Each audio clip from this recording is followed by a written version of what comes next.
welcome to the third episode, Madivas, of Majita Monday podcast, brought to you by Emthonjeni Student Wellness. And this time around, you've been part of two of our very important sessions already. This is the third episode, very engaging this time around. And I have Leslie again for the third time. And I mean, the purpose of this podcast is to create a safe space to discuss masculinity matters. And I keep on saying masculinity matters. But myself, once again, if you don't know my voice, I am Mr. Kama. And I work for Emthonjeni Student Wellness, handling the PR. And outside of that, I was a former Singamatota facilitator, redefining positive masculinity. And this is the vision behind this, in essence. But I'm not alone, I'm with Leslie once again. Reintroduce yourself to them. Hi, once again, I am Leslie, a peer helper at Emthonjeni Student Wellness. Like I said last time, I'm the relatable guy you come to if you don't need the professional help yet. Shout out. You know, Leslie, I want us to shake up things right now. So I need you to break down the stats for me. What is happening in the world? What is the stories currently in play? I love that question so much. So there was a research paper I was reading by PsychReg Journal of Psychology. So it says roughly 75% of suicides are committed by men. And half of these are implicating mental disorders like depression and anxiety. Increased awareness of these symptoms amongst men does not necessarily translate to an increased need for help. Increasing the need for help and seeking for help amongst men. So essentially it's saying that most of the suicide numbers, the number of people that actually commit suicide are men. But then there's also awareness of the symptoms of such mental disorders like depression, anxiety. People know about these, men know about this, but they're not actively looking to get help. They're not going out there to seek for help. That's a very scary number. It's a very scary number because it gives you a painting of how much struggle is out there, especially amongst men, and how much they've shielded themselves from getting vulnerable and sharing this weakness, I guess, with everyone else and getting help for that. So what do you think about these numbers? Hey, the emotions are around this are very heavy. It's a heavy subject. You look at Leslie, I know for one, if I'm going through something, I isolate. And when we're looking at the polls on our WhatsApp channel, we're seeing a lot of men say too that they isolate whenever they're dealing with something. So clearly there is a relationship between it feeling like it's a weakness asking for help and the coping mechanisms are unhealthy. You know, in our first episode we spoke about what does healthy vulnerability look like? What is it? And so we're gonna dive into that and try to understand deeper what does manhood say about asking for help, and why does it seem like asking for help is a weakness? Yeah, I hear you. It's very strongly tied to societal norms, you know, because society gives us this image that strength is about endurance, enduring the pain silently and dealing with it, right? And if that's what strength is portrayed in society, then can a man ever truly ask for help without feeling that they failed? Ooh. That's a question that we need to answer. I think, you know, it's like that thing, man. You know, back in school when you were struggling with a particular subject or something like that, you would struggle alone. Right. You would keep it to yourself, and it's in like the smallest things where you feel like the moment you ask for help, it's like you putting your burden on someone else. Oftentimes I feel that when I ask someone else for help, I feel like I'm overbearing. I'm giving them too much weight. And this weight is supposed to be carried by myself because it's mine. I feel entitled to carrying my own weight, my own struggles, and instead of trying to offload it to someone else, it feels like when I offload it, I abandon it. It feels like when I'm saying to someone, hey, I'm going through a particular thing, it feels like I'm retiring going through it. And in essence, that's what's supposed to happen. I'm supposed to be able to retire what I'm going through so I can see it in retrospect, so I can heal from it, find my closure, find how to navigate it better. But it's just never been safe to do that. I hear you, man, around that. And it's a good thing that we're talking about these things, because we are men. We are young men. Soon enough we'll be starting families. We'll have people depending on us. So now, if we can't share this to our children, this safe space of you can ask for help, there's nothing wrong with that, then what are we doing? What are we doing? Then this leads to the question now. What does manhood say about asking for help? Shoot. What does manhood say about asking for help? It says don't ask for help. It literally says do not ask for help. And Leslie, there's something very interesting, and I'm going to share a little bit about myself. A few years ago, I went through something in particular, and I was bearing it alone for that period, and it was reflecting everywhere. It was reflecting in my social life, it was reflecting in my academic life, it was reflecting just everywhere in my life, that there's something negative happening in Tlofiso's life, and I was not ready to open up about it, because I didn't know who do I open up to, who do I say this to. So I kept it to myself all along, and one day somehow someone told my father about it, and one day he asked me to take a walk. He's like, yo dude, let's take a walk. And we took this walk, and he said to me, I know you're going through this. And I just didn't know what to say next, and I was expecting him to judge me. That was one thing. I was expecting my father to be like, you are, and I kept it to myself. But you know what he said to me? He's like, okay, you made a mistake, right? So how do we navigate forward? For the first time, he didn't judge. I didn't feel judged. It was a safe space, and it was the only time I can ever recall in my whole life where a safe space was created for me. I was able to be vulnerable with him and say, hey, this is how it's affecting me, this is how I feel about it, this is what's going on right now. And I was able to be like, okay, so how do you think we can solve this? And we went through it. But I think the sad part about that story, Leslie, was that my father went through this, but he never told.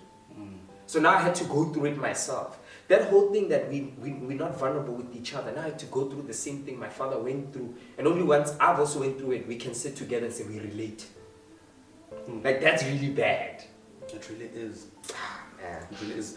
I appreciate men like your father, because he's opened the space for you to express yourself.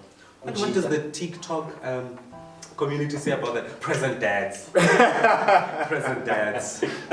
We appreciate that, man. Yeah. But it seems like it felt like you expressing yourself was a symbol of weakness. Like you showing yourself, you know what, I'm weak in this. This is something that I can't handle. Yeah. So now, why is asking for help portrayed as being weak? Why is asking for help weak? And I mean, I think we need to rephrase. Asking for help is a form of strength. You've heard that, that song, you're so strong, you bring the weakness out of me, And the fact that you're able to be vulnerable with someone else, it means you're strong. You're strong enough to unpack. So it's just a misshift. We just need to shift ideologies around that. And speaking about that, I would like to introduce our resident therapist. This is Babalo. Yebo. Welcome to the third episode once again. We appreciate having you all the time. I'm going to ask you, how are you? Followed by this question. Where does shame come from in male clients? Well, I'm good, thank you. And it's great to be back for our third segment. I think shame, for people overall, it's something that develops at a very young age. So one school of thought believes that it is a tool of child rearing, right? Guilt, that is. Sometimes it does turn into shame depending on how that child rearing occurs. Do you understand what I mean when I say how a child is reared? Could you please unpack for us? Okay, so we all go through different upbringings, right? And experience our parents differently. So some parents are more open in how they raise children, others are more authoritative, and depending on how your parent parents you, you learn how to navigate the world that way. And so shame may develop at a very young age, depending on how many times you've experienced feeling inadequate or feeling like there's something you are not doing properly at an early age. And that is not just unique to men, it's a human experience. I feel like society then makes it even harder for men because of the language that is used when boys are raised. Like boys don't cry and things like that. That's really powerful. It comes back to this, I don't know if it's an ideology, but it's this phrase that I've heard so many times while doing research now that I'm more exposed to human psychology, that a child's brain is like a sponge. It absorbs whatever you give to it. So what they see is what the brain is conditioned to believe is what it's supposed to be. It's very beautiful how you put, like, you painted a picture. I could almost see it. But we also need to be mindful, although it is a sponge, as it should be because they're introduced to the world and everything is new. It's a very plastic sponge, so depending on the experiences they get from the home, if they experience something different externally, they get to challenge their own views. So some beliefs may be upheld depending on the experiences they keep having, and others may be challenged. Wow. So then it comes down to, because you mentioned that both the boy child and the girl child, are experiencing, life differently, and the same amount of, shame and guilt, they experience it equally. So then how does gender roles and manhood get internalized at an early age? How does that now shape how they communicate outside?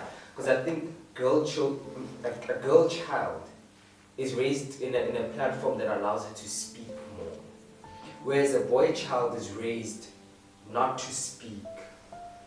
And so later that translates to them being grown adults who, one, is able to vocalize how they feel, and that's it, yes, you're in touch with your feminine side. And the boy doesn't speak and they say, yeah, you're in touch with your masculine side.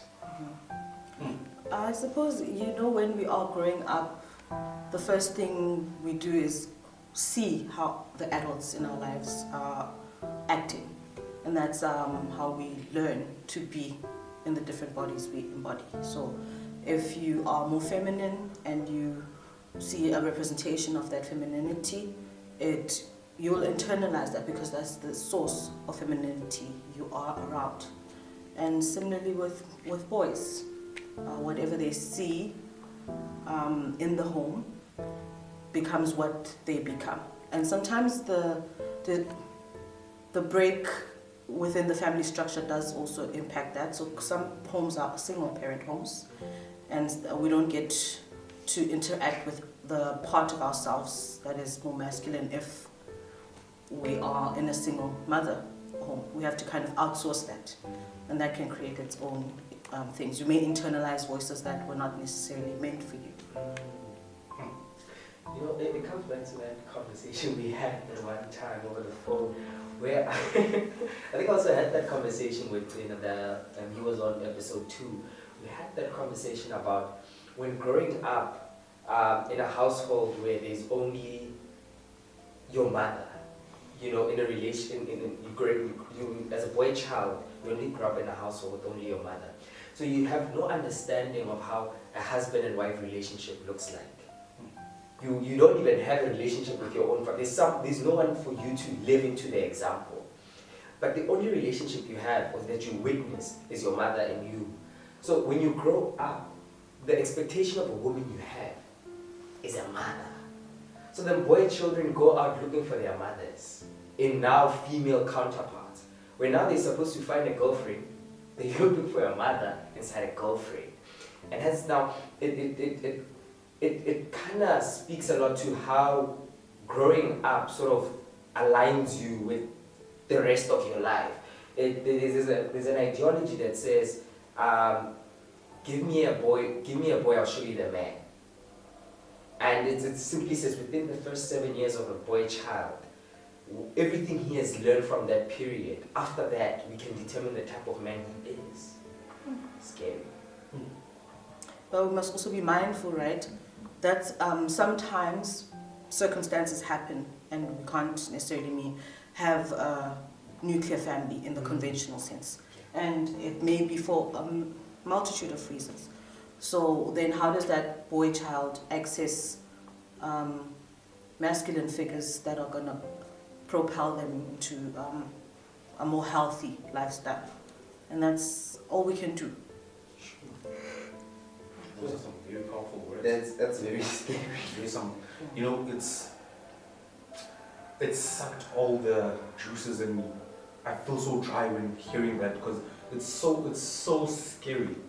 It's so scary to think about the fact that it's not only what you experience now as a man that you've grown. Everything has led to this, kind of like fate. It's really scary. But doesn't it also make you think of that nature versus nurture debate? So innately you are prone to develop certain things, and depending on the environment you grow up in, those things get nourished. If there are things that you're missing in your environment, they may not necessarily flourish. So if there are missing things, and as an adult you identify that these things were missing, you can actually, as an adult now start taking care of you. I don't know if you understand what I mean. I think with what you're saying, it comes back to what we were thinking about how do we reconnect with one's true needs. Because you grow up as an adult, but you know that your way of thinking, something is wrong about it. You know, there's certain things masculinity and patriarchy taught me. But as I look at them, I'm like, no, something is wrong about this ideology. Especially the whole thing of a woman must stay at home and be a housewife. Not in this Ramaphosa economy. You can't try those things, you know. So you already identify that ideology in patriarchy is not fit. And so how do you then reconnect with your true needs when you identify your needs and then you say, okay, these are my needs. How do I go about addressing them or getting them met without that whole thing of feeling like you're compromising? You're compromising on your masculinity, you know. Because batting your card, now you realize, hey, I need to cry. I need to cry. Now when you go and cry, you feel like you're compromising. Well, we need to be mindful that even though some things are dysfunctional, we know them, so they're comfortable, right? For example, we all know that we need to eat healthy. Yes. But actually making that change is not easy. Yeah. So acknowledging, okay, I may need to work on this, not villainizing it, right? And then actually accessing the resources. So identify any resources that I feel like may be easy for me to access so that I can take the steps to changing if I want to change in a more palatable way. So once again, I'll use Leslie as an example because he's on the ground with the students, right? So if you identify somebody you feel more comfortable asking for help from, do that. So maybe that person can assist you in getting another source of help. Yeah, we don't need to go, now I'm on a strict diet. Yeah. How do those ever work? Yeah. They don't. They never do. Yeah. Very true. You know, Leslie, we went to the streets, we asked the question. Now we want to open the floor to find out from you right now, Madivas, the question is, why is asking for help considered being weak? What does the phrase man up mean? And we are asking you, Madivas, you can answer these questions also on our WhatsApp channel. But for right now, we're going to play the first response. Why is asking for help weak? I disagree with the statement. I don't think asking for help is weak, but I do see why a lot of people tend to think or feel that asking for help is weak.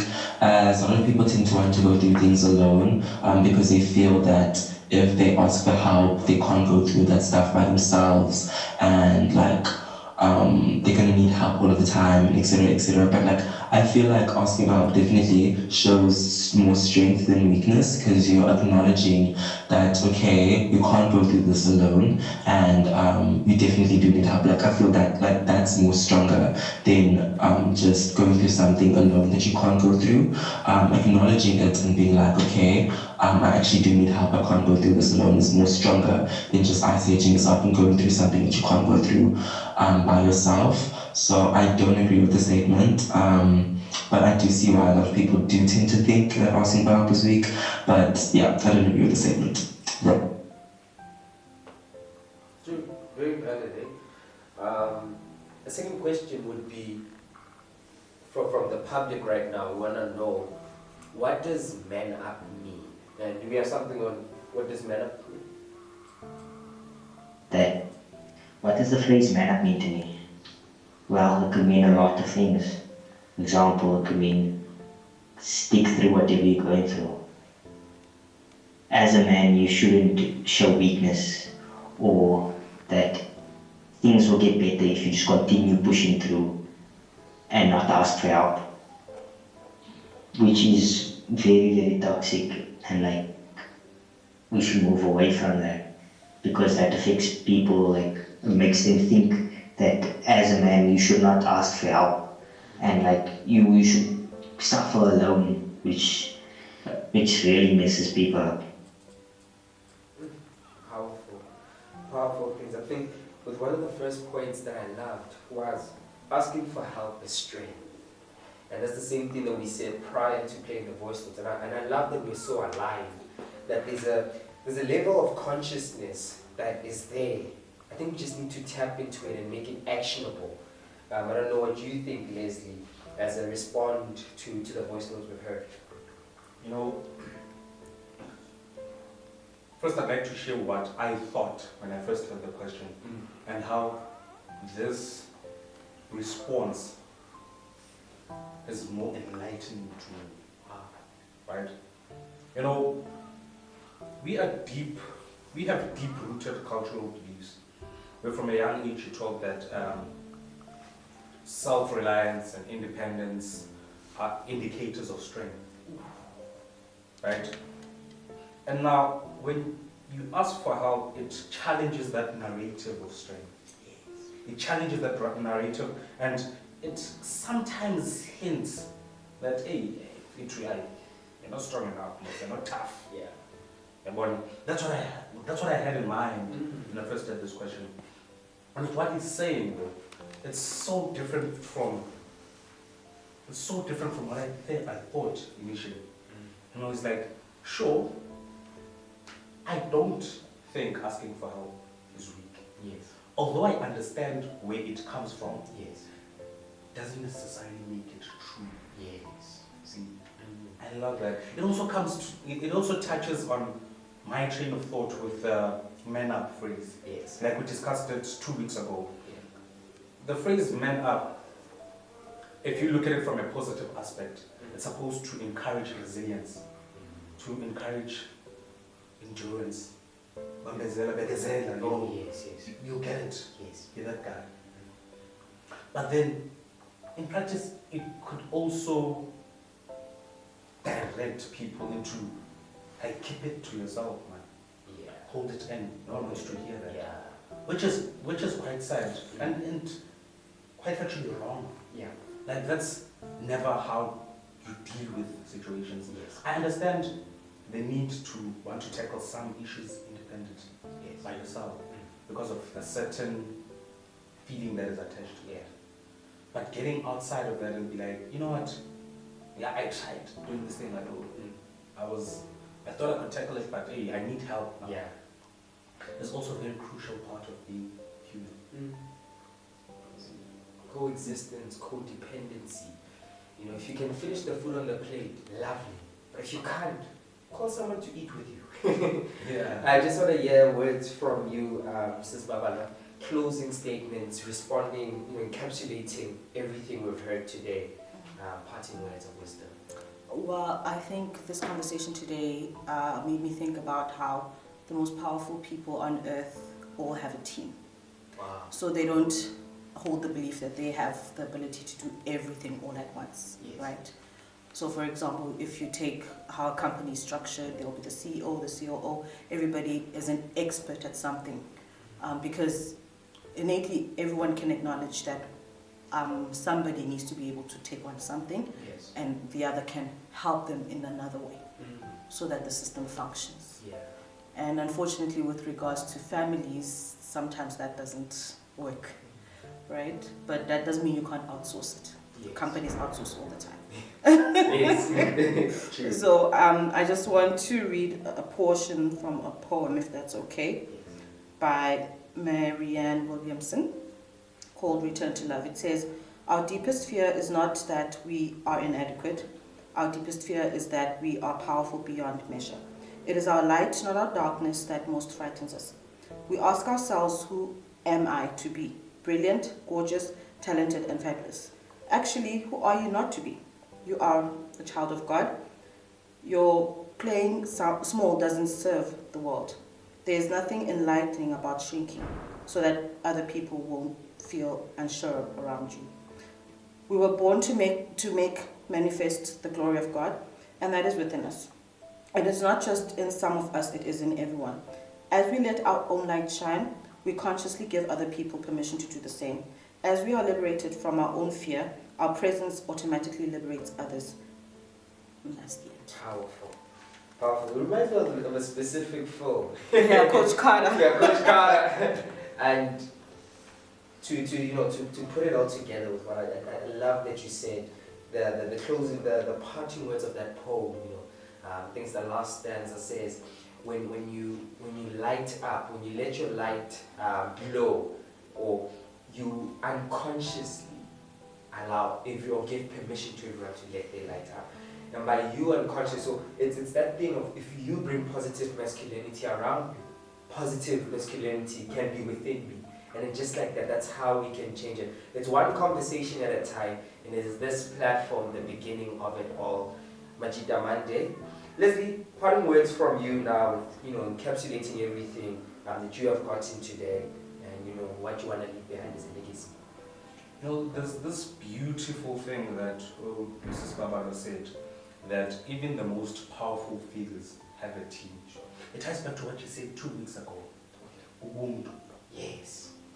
Umuntu ngumuntu ngabantu. I am who I am because you are who you are. See, now that unity is what builds us. Not only as Africans per se, but as a people. As humans, we are social beings. We are social creatures. So just being around people, around our kind, around more like us, helps us in growth. There's this thing that if you want to go fast, go alone. Yes. If you want to go far, go with someone else. Powerful. So if you want to go fast in this masculinity thing, try dealing with it alone. Hey, you'll see flames. You'll go fast to the... But if you want to go further, if you want to grow, and if you want to be a better and healthier man, it's very important that you hold hands with other men, and your sisters, your wife, your mother, that you hold hands with everyone, because it takes a village, to raise a child. It takes a village to prosper. It's by holding hands, it's by unity. And speaking of that, it is through this union with More Fire that we're able to ignite our minds. We just want to say thank you to More Fire for the flame, and we will continue to let it burn. And when More Fire allows us to let our flame burn, somehow we give permission for others to drink More Fire and let their flames burn too. Thank you. Thank you so much, my divas. Danko.